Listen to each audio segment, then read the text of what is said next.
हरे कृष्ण। ओम श्री बृहस्पति नमः। ओम नमो भगवते वासुदेवाय। आप सभी का दिन शुभ हो। आज सुनिए बृहस्पति देवता की संपूर्ण कथा और आरती। बृहस्पतिवार व्रत की पौराणिक कथा के अनुसार प्राचीन समय की बात है। भारतवर्ष में एक राजा राज्य करता था। वह बड़ा प्रतापी और दानी था।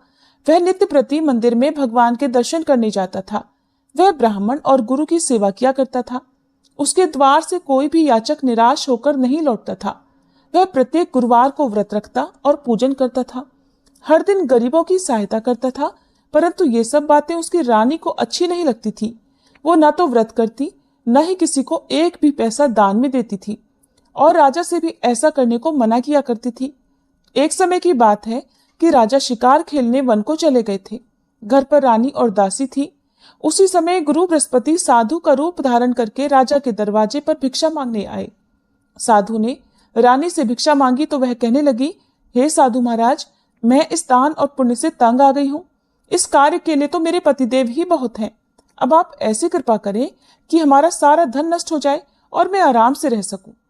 साधु रूपी बृहस्पति देव ने कहा, हे देवी, तुम बड़ी विचित्र हो। संतान और धन से कोई दुखी नहीं होता है, इसको तो सभी चाहते हैं। पापी भी पुत्र और धन की इच्छा करता है। अगर तुम्हारे पास धन अधिक है तो भूखे मनुष्यों को भोजन कराओ, प्याऊ लगवाओ, ब्राह्मणों को दान दो, धर्मशालाएं बनवाओ, कुआं, तालाब, बावड़ी, बाग, बगीचे आदि का निर्माण कराओ तथा निर्धनों की कुंवारी कन्याओं का विवाह कराओ और यज्ञ आदि करो। इस प्रकार के कर्मों से आपके कुल का और आपका नाम परलोक में सार्थक होगा और स्वर्ग की प्राप्ति होगी।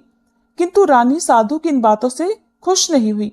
उसने कहा, हे साधु महाराज, मुझे ऐसे धन की बिल्कुल आवश्यकता नहीं जिसको मैं अन्य लोगों को दान दूं या जिसको रखने और संभालने में ही मेरा सारा समय नष्ट हो जाए। तब साधु ने कहा, हे देवी, अगर तुम्हारी ऐसी ही इच्छा है तो जैसा मैं तुम्हें बताता हूँ तुम वैसा ही करना। बृहस्पतिवार के दिन घर को गोबर से लीपना, अपने केशों को पीली मिट्टी से धोना, राजा से कहना वह दाढ़ी कटवाए, भोजन में मांस मदिरा खाना, कपड़ा धोबी के यहाँ धुलने देना। इस प्रकार 7 बृहस्पतिवार करने से तुम्हारा सब धन नष्ट हो जाएगा। ऐसा कहकर साधु महाराज रूपी बृहस्पति देव अंतर्ध्यान हो गए।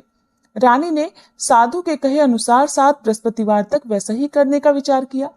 साधु के बताए अनुसार कार्य करते हुए केवल 3 बृहस्पतिवार ही बीते थे कि उसकी समस्त धन संपत्ति नष्ट हो गई। भोजन के लिए दोनों समय परिवार तरसने लगा तथा सांसारिक भोगों से दुखी रहने लगा। तब वह राजा रानी से कहने लगा, हे रानी, तुम यहाँ पर रहो, मैं दूसरे देश को जाता हूँ। क्योंकि यहाँ पर मुझे सभी मनुष्य जानते हैं, इसलिए मैं यहाँ कोई काम नहीं कर सकता। मैं परदेश जा रहा हूँ, वहां कोई काम धंधा करूंगा, शायद हमारे भाग्य बदल जाएं। ऐसा कहकर राजा परदेश चला गया। वह वहां जंगल से लकड़ी काट कर लाता और शहर में बेचता। इस तरह जीवन व्यतीत करने लगा। इधर राजा के बिना रानी और दासियां दुखी रहने लगी। किसी दिन भोजन मिलता और किसी दिन जल पीकर ही रह जाती। एक बार रानी और दासियों को 7 दिन तक बिना भोजन के रहना पड़ा तो रानी ने अपनी दासी से कहा, हे दासी, यहाँ पास ही के नगर में मेरी बहन रहती है, वह बड़ी धनवान है। तू उसके पास जा और वहां से 5 सेर बेझर मांग कर ले आ, जिससे कुछ समय के लिए गुजर हो जाएगा। दासी रानी की बहन के पास गई। रानी की बहन उस समय पूजा कर रही थी। दासी ने रानी की बहन से कहा, हे रानी, मुझे आपकी बहन ने भेजा है, मुझे 5 सेर बेझर दे दो। दासी ने ये बात अनेक बार कही, परंतु रानी की बहन ने कोई उत्तर नहीं दिया, क्योंकि उस समय वह बृहस्पतिवार की कथा सुन रही थी। जब दासी को रानी की बहन से कोई उत्तर नहीं मिला तो वह बहुत दुखी हुई। उसे क्रोध भी आया। वह लौटकर रानी से बोली, हे रानी, आपकी बहन तो बहुत ही घमंडी है। वह तो छोटे लोगों से बात भी नहीं करती। मैंने उससे बहुत बार कहा, लेकिन उसने कोई उत्तर नहीं दिया। मैं वापस चली आई। रानी बोली, हे दासी, इसमें उसका कोई दोष नहीं है। जब बुरे दिन आते हैं तब कोई सहारा नहीं देता। अच्छे बुरे का पता विपत्ति में ही लगता है। अब तो जो ईश्वर की इच्छा होगी वही होगा। ये सब हमारे भाग्य का दोष है। उधर रानी की बहन ने सोचा कि मेरी बहन की दासी आई थी, परंतु मैं उससे नहीं बोली, इससे वह बहुत दुखी हुई होगी। अतः कथा सुनकर और विष्णु भगवान का पूजन समाप्त कर वह अपनी बहन के घर आई और कहने लगी, हे बहन, मैं बृहस्पतिवार का व्रत कर रही थी। तुम्हारी दासी हमारे घर गई थी, परंतु जब तक कथा होती है तब तक हम लोग न उठते हैं और न बोलते हैं, इसलिए मैं नहीं बोली। कहो दासी क्यों गई थी? रानी बोली, बहन, हमारे घर अनाज नहीं था। वैसे तुमसे कोई बात छिपी नहीं है, इस कारण मैंने दासी को तुम्हारे पास 5 सेर बेजर लेने के लिए भेजा था। रानी की बहन बोली, बहन देखो, बृहस्पति भगवान सबकी मनोकामनाएं पूर्ण करते हैं। देखो, शायद तुम्हारे घर में अनाज रखा हो। यह सुनकर दासी घर के अंदर गई तो वहां उसे एक घड़ा बेजर का मिल गया।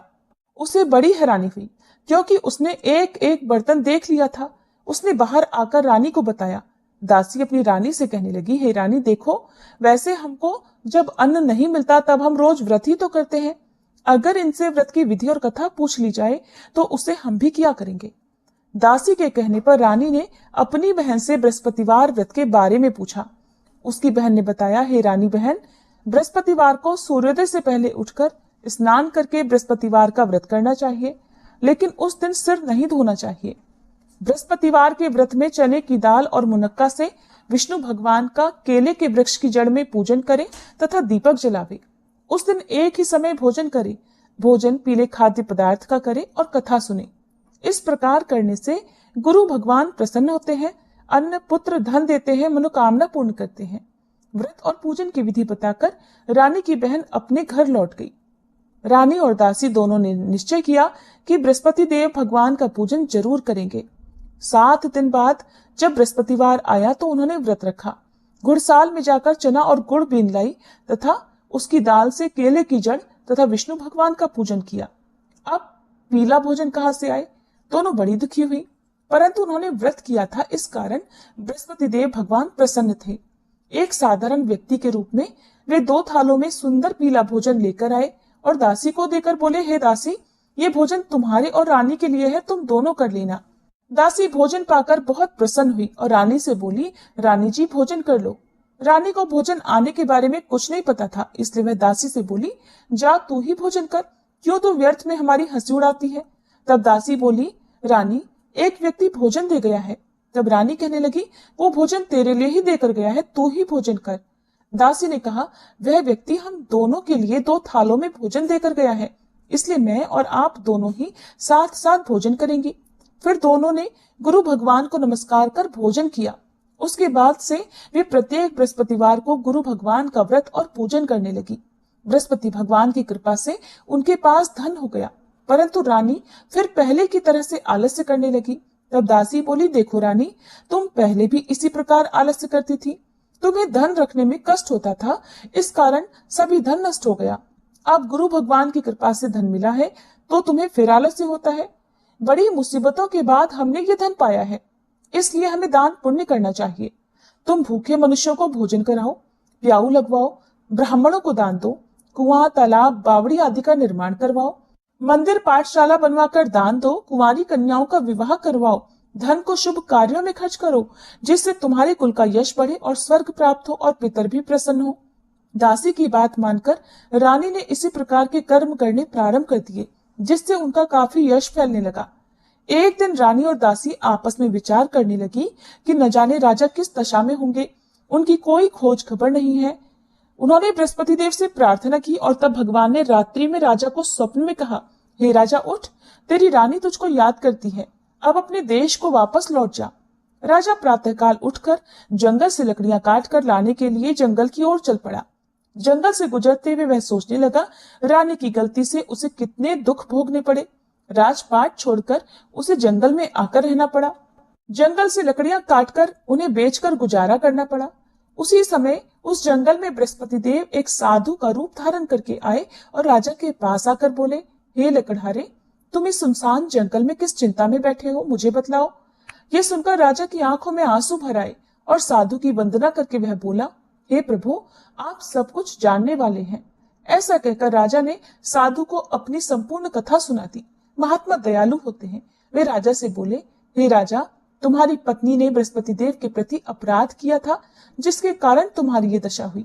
अब तुम किसी प्रकार की चिंता मत करो, भगवान तुम्हें पहले से अधिक धन देंगे। देखो, तुम्हारी पत्नी ने बृहस्पतिवार का व्रत करना प्रारंभ कर दिया है। अब तुम भी बृहस्पतिवार का व्रत करके चने की दाल और गुड़ जल के लोटे में डालकर केले का पूजन करो, फिर कथा कहो या सुनो, भगवान तुम्हारी सब मनोकामनाओं को पूर्ण करेंगे। साधु को प्रसन्न देखकर राजा बोला, हे प्रभु, मुझे लकड़ी बेचकर इतना पैसा नहीं मिलता जिससे भोजन करने के उपरांत कुछ बचा सकूं। और मैंने रात्रि में अपनी रानी को व्याकुल देखा है। मेरे पास कोई साधन नहीं जिससे समाचार जान सकूं। फिर मैं बृहस्पति देव की क्या कहानी कहूं? मुझे तो कुछ भी नहीं मालूम है। साधु ने कहा, हे राजा, तुम किसी बात की चिंता मत करो। बृहस्पतिवार के दिन तुम रोजाना की तरह लकड़ियां लेकर शहर में जाओ। तुम्हें रोज से 2 गुना धन प्राप्त होगा, जिससे तुम भलीभांति भोजन कर लोगे और बृहस्पति देव की पूजा का सामान भी आ जाएगा। बृहस्पतिवार की कथा इस प्रकार है। प्राचीन काल में एक बहुत ही निर्धन ब्राह्मण था। उसकी कोई संतान नहीं थी। वह नित्य पूजा पाठ करता, परंतु उसकी पत्नी बहुत मलिनता के साथ रहती थी। वो न तो स्नान करती और न किसी देवता का पूजन करती थी। प्रातः काल उठते ही सबसे पहले भोजन करती, बाद में कोई अन्य कार्य करती। ब्राह्मण देवता बहुत दुखी रहते थे। पत्नी को बहुत समझाते, किंतु कोई परिणाम नहीं निकलता। भगवान की कृपा से ब्राह्मण की पत्नी के कन्या उत्पन्न हुई। वह कन्या अपने पिता के घर में बड़ी होने लगी। वह बालिका प्रातः स्नान करके भगवान विष्णु का जप करती। वह बचपन से ही बृहस्पतिवार का व्रत भी करने लगी थी। पूजा पाठ समाप्त कर स्कूल जाती तो अपनी मुट्ठी में जौ भरकर ले जाती और पाठशाला जाने के मार्ग में डालती जाती। वही जौ सोने के हो जाते तो लौटते समय उनको बीनकर घर ले आती। एक दिन वह बालिका सूप में उन सोने के जौ को फटक कर साफ कर रही थी। तभी उसकी माँ ने देख लिया और कहने लगी, हे बेटी, सोने के जौ को फटकने के लिए सोने का सूप होना चाहिए। दूसरे दिन गुरुवार था। उस कन्या ने व्रत रखा और बृहस्पति देव से प्रार्थना करके कहा, हे प्रभु, यदि मैंने सच्चे मन से आपकी पूजा की हो तो मुझे सोने का सूप दे दो। बृहस्पति देव ने उसकी प्रार्थना स्वीकार कर ली। रोजाना की तरह वह कन्या जौ फैलाती हुई पाठशाला चली गई। पाठशाला से लौटकर जब वह जौ बीन रही थी तो बृहस्पति देव की कृपा से उसे सोने का सूप मिला। उसे वह घर ले आई और उससे जौ साफ करने लगी, परंतु उसकी माँ का वही ढंग रहा। एक दिन की बात है, वह कन्या सोने के सूप में जौ साफ कर रही थी। उस समय उस नगर का राजकुमार वहां से होकर निकला।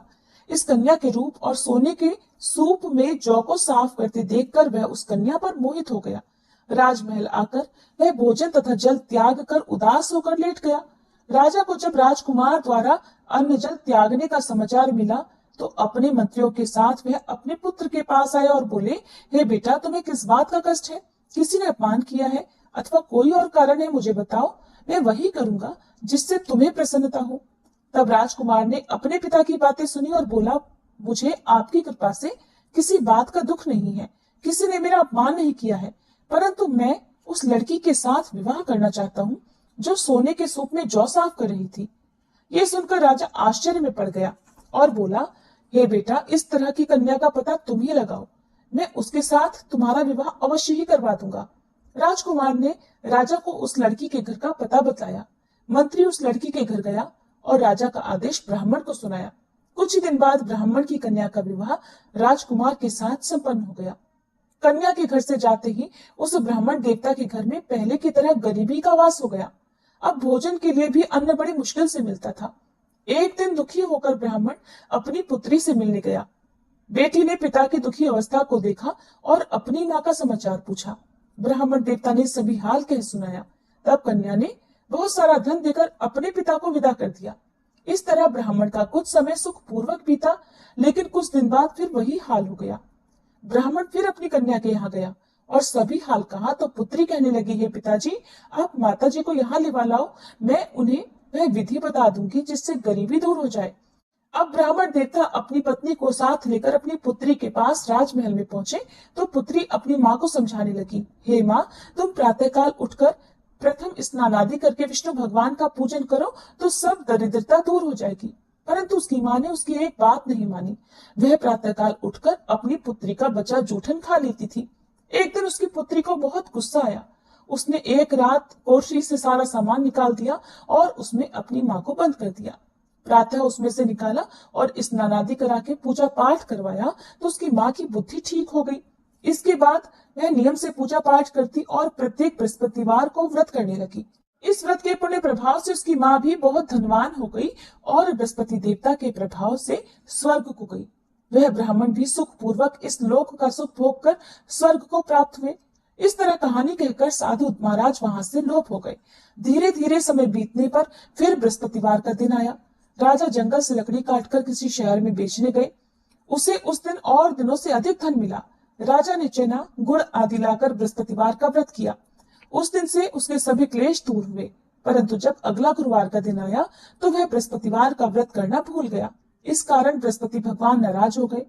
उस दिन उस नगर के राजा ने विशाल यज्ञ का आयोजन किया तथा अपने समस्त राज्य में घोषणा करवा दी कि कोई भी मनुष्य अपने घर में भोजन न बनाए और आग भी न जलाए। समस्त जनता मेरे यहाँ भोजन करने आए। इस आज्ञा को जो न मानेगा उसको फांसी की सजा दी जाएगी। राजा की आज्ञा अनुसार राज्य के सभी निवासी राजा के भोज में सम्मिलित हुए, लेकिन लकड़हारा कुछ देर से पहुंचा, इसलिए राजा उसको अपने साथ महल में ले गए।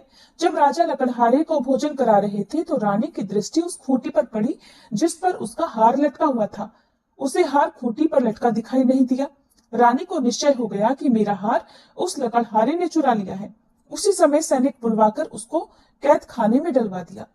जब लकड़हारा कारागार में पड़ गया तो बहुत दुखी होकर विचार करने लगा कि न जाने कौन से पूर्व जन्म के कर्म से मुझे ये दुख प्राप्त हुआ है, और उसी साधु को याद करने लगा जो जंगल में मिला था। तत्काल बृहस्पति देव साधु के रूप में प्रकट हो गए और उसकी दशा को देखकर कहने लगे, अरे मूर्ख, तूने बृहस्पति देवता की कथा नहीं की, इस कारण तुझे दुख प्राप्त हुआ है। अब चिंता मत कर, बृहस्पतिवार के दिन कारागार के दरवाजे पर 4 पैसे बड़े मिलेंगे। उनसे तू बृहस्पति देव की पूजा करना तो तेरे सभी कष्ट दूर हो जाएंगे। अगले बृहस्पतिवार उसे कारागार के द्वार पर 4 पैसे पड़े मिले। राजा ने पूजा का सामान मंगवाकर कथा कही और प्रसाद बांटा।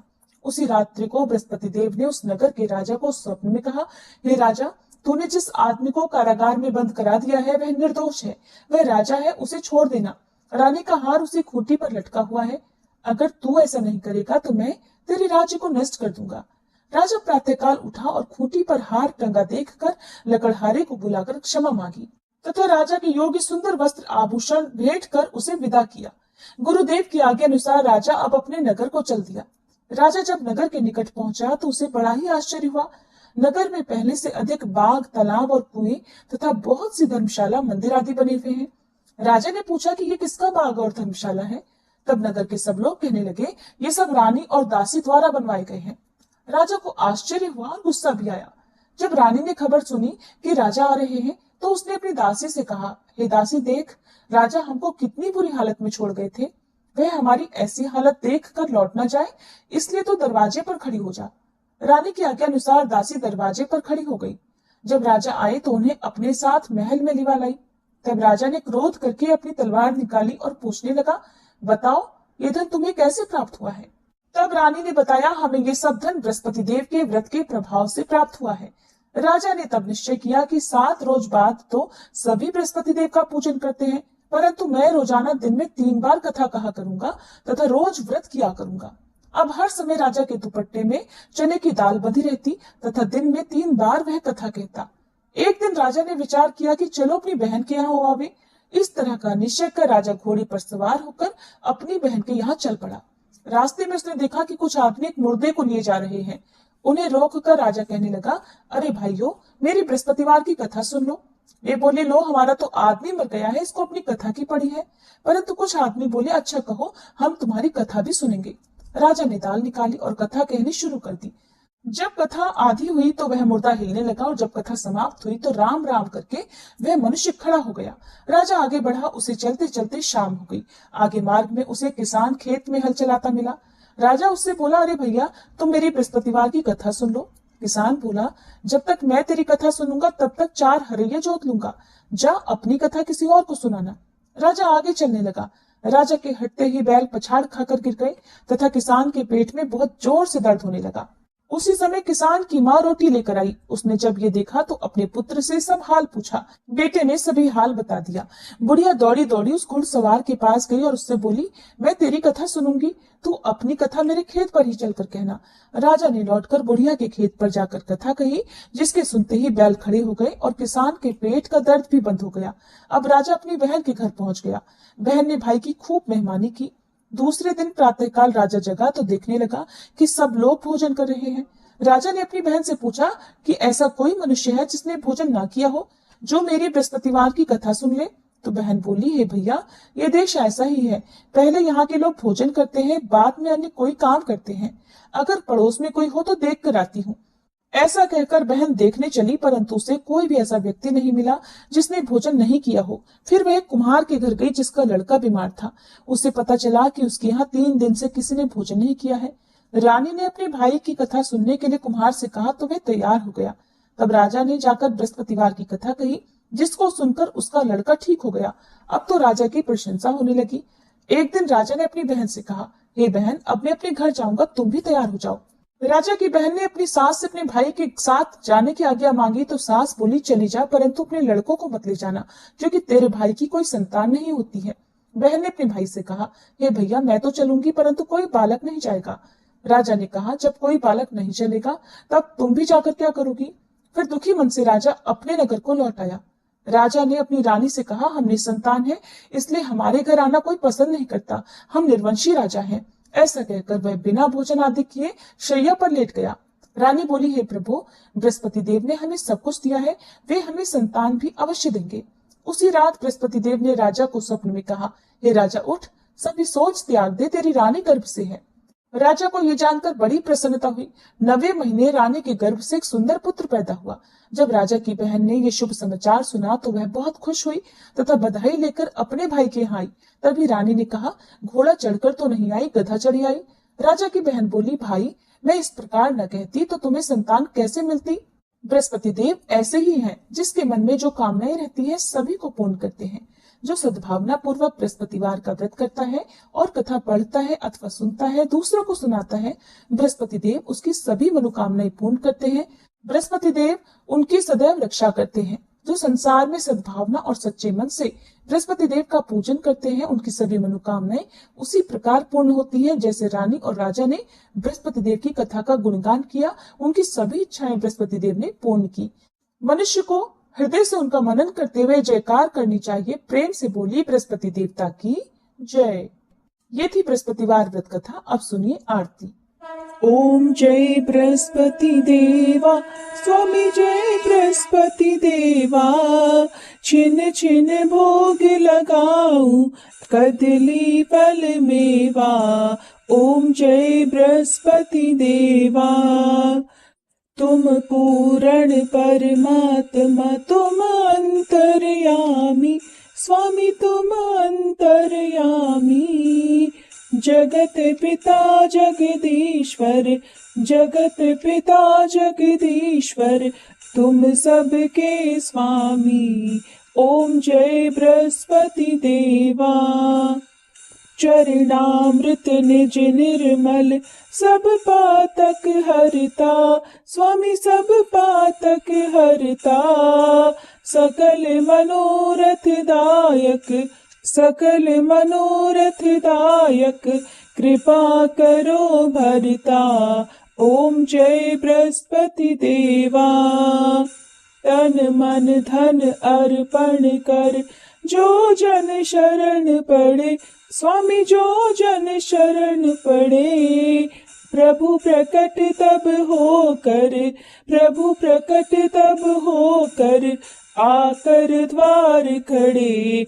ओम जय बृहस्पति देवा, दीन दयाल दयानिधि, भक्तन हितकारी, स्वामी भक्तन हितकारी। पाप दोष सब हरता, पाप दोष सब हरता, भव बंधन हारी। ओम जय बृहस्पति देवा, सकल मनोरथ दायक, सब संशय तारो, स्वामी सब संशय तारो। विषय विकार मिटाओ, विषय विकार मिटाओ, संतन सुखकारी। ओम जय बृहस्पति देवा, जो कोई आरती तेरी प्रेम सहित गावे, स्वामी प्रेम सहित गावे। ज्येष्ठानंद बंद सो सो निश्चय पावे। ओम जय बृहस्पति देवा, ओम जय बृहस्पति देवा, स्वामी जय बृहस्पति देवा। छिन छिन भोग लगाऊं, कदली फल मेवा, ओम जय बृहस्पति देवा। सभी प्रेम से बोलिए बृहस्पति देवता की जय।